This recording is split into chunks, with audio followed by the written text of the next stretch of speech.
On Thanksgiving Day, after an Afghan opened fire on National Guardsmen in Washington, Donald Trump unleashed a mighty blast against immigrants that ended with these words: "I will permanently pause migration from all third world countries and remove anyone who is not a net asset to the United States. Deport any foreign national who is a public charge, security risk, or non-compatible with Western civilization.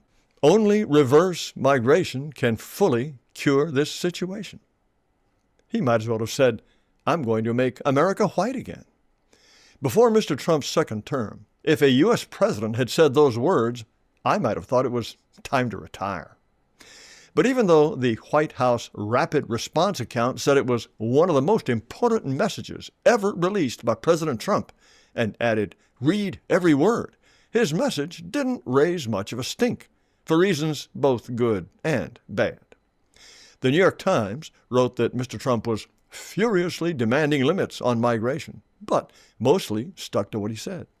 The Washington Post just dropped an AP story into the paper with a bland headline about pausing migration from poorer countries.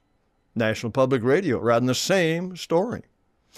Later, WAPO mentioned the president's comments in passing in an article about the decision to end asylum and visas for Afghans. The Wall Street Journal tut-tutted about collective punishment against Afghans and quoted a refugee cheerleader saying that one Afghan's attacks do not reflect the sacrifices Afghans made during the war in Afghanistan. But it also noted that many prominent Democrats restricted their remarks to condemning violence and calling the shooting a tragedy. Back in 1984, the Journal wrote that the U.S. Constitution needed a new amendment. There shall be open borders. Big change. Only Vox seemed genuinely upset. In an article called "The Alt-Right Won," it worried that ideas that were toxically controversial less than a decade ago are now officially proclaimed from the highest offices in the country. That's true. And during a cabinet meeting a few days after his Thanksgiving message, Mr. Trump unloaded on Somalis. They contribute nothing. I don't want them in our country, I'll be honest with you, okay? Somebody would say, "Oh, that's not politically correct." I don't care. I don't want them in our country. Their country's no good for a reason. Their country stinks, and we don't want them in our country. I could say that about other countries, too. He added that the U.S. is at a tipping point, and we could go the wrong way if we keep letting in Somalis and other people he called garbage. Reuters couldn't get very excited about that either, writing only that Somalis condemned Trump's insults, though some say he spoke the truth. The New York Times did rouse itself to call the president's remarks unapologetic bigotry and a xenophobic tirade, and was upset that J.D. Vance banged the table in encouragement. Nothing daunted, White House Press Secretary Caroline Leavitt called Mr. Trump's Somali comments an amazing final answer and an epic moment. When Donald Trump said the U.S. is at a tipping point and that reverse migration of garbage is the only solution, it astonished and encouraged white nationalists everywhere. The most important person in the world sounds an awful lot like us, though in cruder language. And DHS said, "The stakes have never been higher and the goal has never been more clear. Remigration now." It sounded like Martin Sellner. A few Dems are yelping, but not all that many. And I looked for but couldn't find a single Republican official who said the president went too far.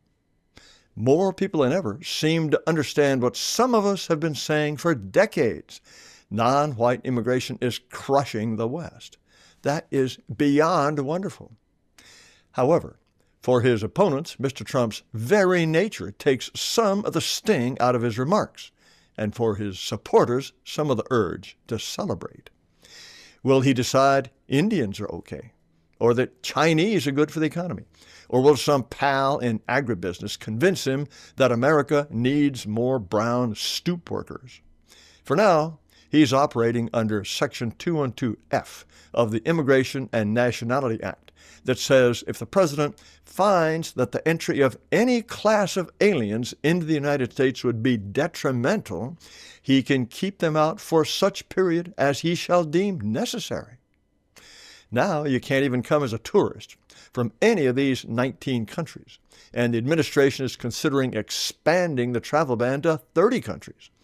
I think 100 is a nice round number, but 30 is not bad. Naturally, I wish the president would not just fly off the cuff.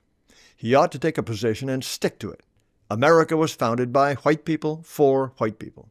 Until 1965, immigration policy deliberately kept the country white. Changing that policy was a catastrophe. Whites have every right to be the permanent majority, and non-white immigrants are therefore detrimental, to use the word in the law, to cultural and, yes, racial unity. We want no more of those people. That would be a whole lot better than calling Somalis garbage. And maybe in what's left of his term, the president will put Stephen Miller in charge of drawing up a calm, confident assertion of the vital interests of white people. In the meantime, President Trump has laid down an important marker. He has come a lot closer to saying what needs to be said than any president in 100 years. Not since Calvin Coolidge wrote, "Whose country is this?" in Good Housekeeping in 1921. Look at that lovely Valentine's Day cover, by the way. Coolidge wanted white immigrants. There are racial considerations too grave to be brushed aside for any sentimental reasons. Biological laws tell us that certain divergent people will not mix or blend. He called the United States a complete blend of varied strains in the same ethnic family. This message was next to ads for morning frocks with a new charm. 3 years later, we got the Johnson-Reed Act that kept the country white for another 40 years. Will we get a new Coolidge, or do we have a Coolidge in the White House? In the meantime, more power to our crude, erratic, impulsive, and sometimes brilliant president.